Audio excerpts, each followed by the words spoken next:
Good evening বন্ধুরা, আজকে আমি চলে এসেছি আমাদের বাগানের কুল লঙ্কা দেখাতে। তোমরা দেখো আমাদের বাগানে কত সুন্দর কুল লঙ্কা হয়েছে। এইগুলো স্পেশালিটি হচ্ছে এগুলো পেকে গেলে লাল কালো হয়ে যায়, কিন্তু প্রথম দিকে কিন্তু এগুলো ডিপ সবুজ কালারের থাকে।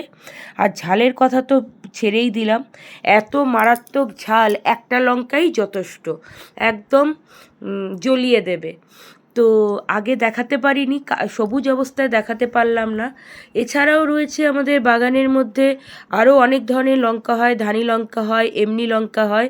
তো এগুলো সবই এখন পাকার মুহূর্তে। প্রচুর লঙ্কা আমরা শুকনো লঙ্কা হিসাবেও তৈরি করি, সব লঙ্কা তুলে রেখে তারপর সেগুলোকে শুকনো লঙ্কা হিসাবে করা হয়। আর কিছু আমরা গাছ থেকে পেরেও ডাইরেক্ট আমরা কাঁচা হিসাবেও খাই। তো তোমাদের কেমন লাগলো জানিও।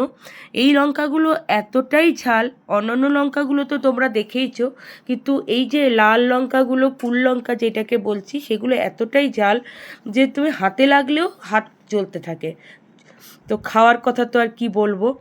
এছাড়াও রয়েছে পুঁই শাক আমাদের বাগানে, উচ্ছে গাছ রয়েছে, তোমাদের দেখাচ্ছি ওই যে দূরে পেয়ারা গাছের মধ্যে উচ্ছে গাছ রয়েছে।